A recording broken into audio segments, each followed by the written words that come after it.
Today, I'm going to remove this skinny builder's trim from the 90s and install something a little more modern to help bring my home into the 21st century. The first thing I'm going to do is take a sharp knife and cut the caulking on both sides of the window trim. I score the first line lightly. The next two, I'm going to apply more pressure to make sure that I really cut through and separate that trim from the wall.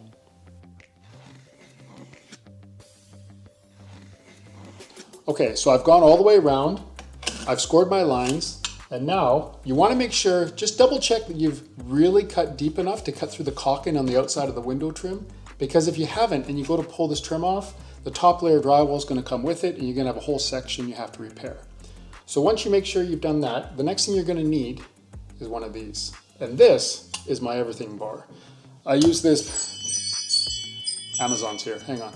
And I'm back. All right. So what you want to do, you want to take your bar, you can fit in, you push it in, and you want to loosen it up all the way around.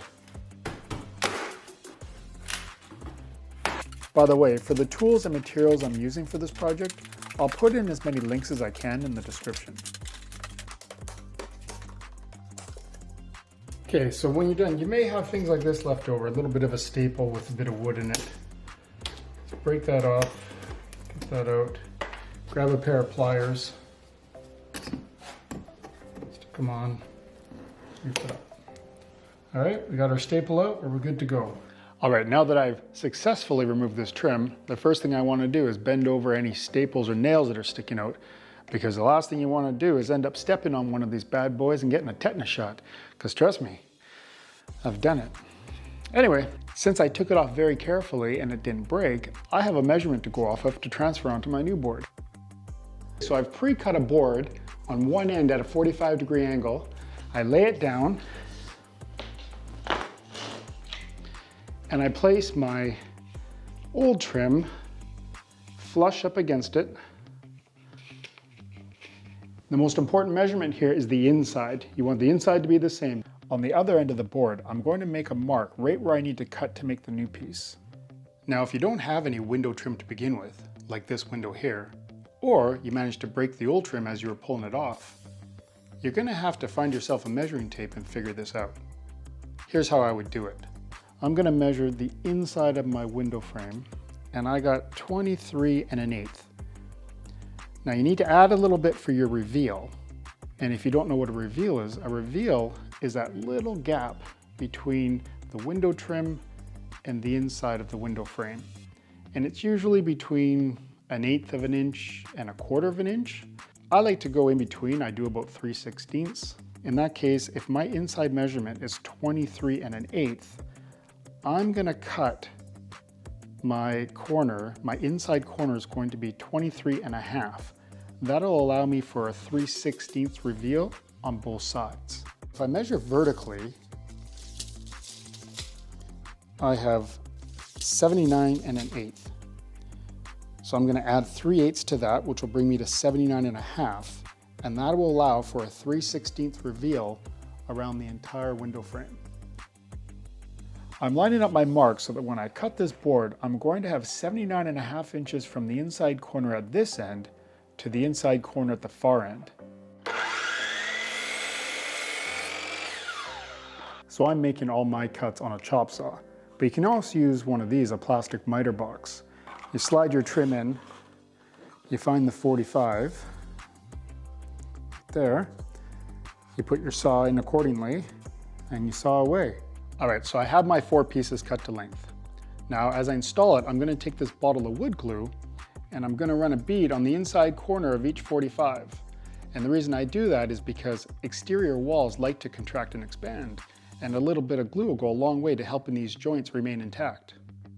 Okay, so I'm gonna start with my bottom piece. I'm gonna take my brad nailer, but you can also just do this with a hammer and a finishing nail. And I'm gonna pop one in.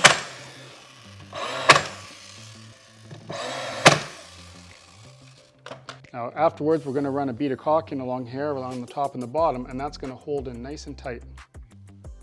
Now I'm gonna line up my vertical piece so that it's as close to flush in there as I can make it. It's okay if this shoots out a little bit at the moment. Line this up, put in a nail. I forgot to glue it. Let's do that again. Put a bit of glue here. Bit of glue here.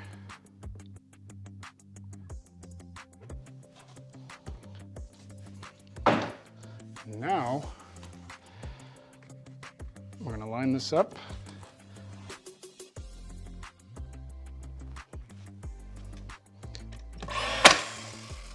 Put one in there.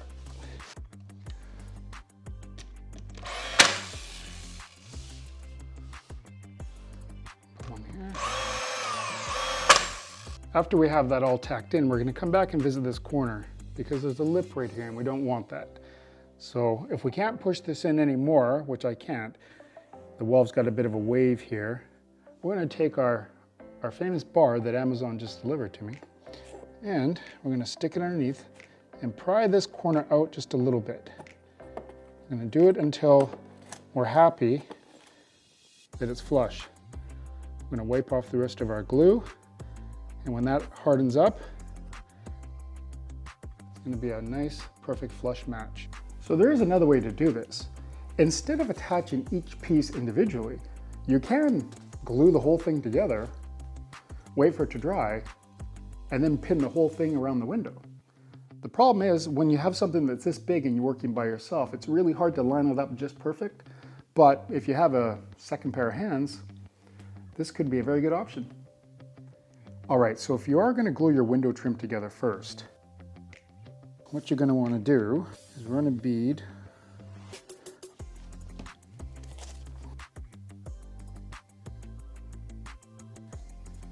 and then make it nice and smooth. Clean off the bottom, because you don't want this gluing to the surface you're going to be laying it on. Do it on both sides. Line up your pieces nice and flush. Again, wipe off any excess.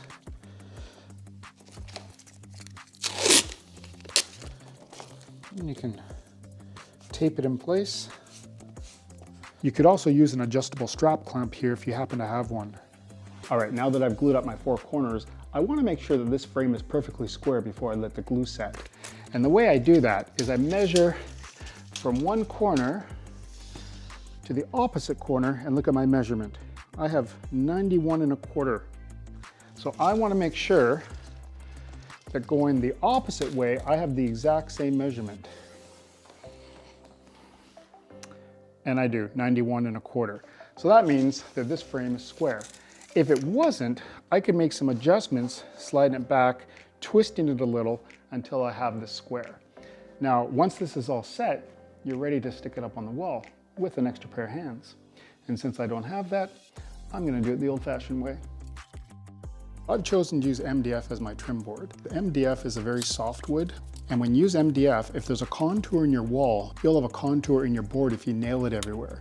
So I use very few nails, knowing that the caulking on both sides plus gluing in the corner is going to hold it firmly in place.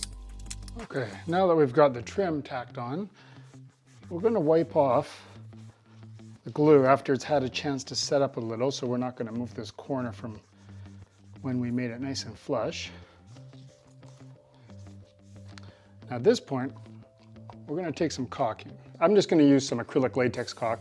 This stuff is only a couple bucks a tube at any big box store, so pick up a few because they always come in handy. Cut off the tip. I just do a little tiny cut, just enough to get a bit out. You don't want a whole bunch squeezing out. Run it along.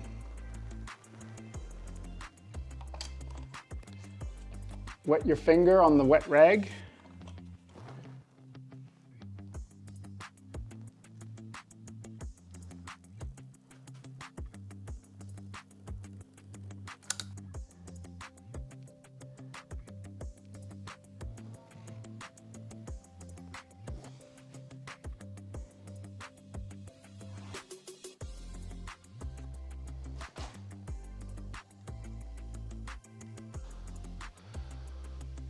All right, so the next thing you need to do is grab a bit of drywall mud, and we're going to fill in the little holes. put on a little bit extra because it does shrink. We're going to go around, fill all that in. Anywhere there's a imperfection, this is a good time to fill in any that are on the inside or around the outside of the wall. You already have the stuff out, no point in making the effort twice. Okay, so you do that, you wait for it to dry, you take a little bit of sandpaper, a little sanding sponge, you smooth it out, and you're ready to paint. Well, I hope you got something out of this video, and if you did, please consider subscribing. On the other hand, if you found the sound of my voice annoying, like my wife does, I get it, I get it.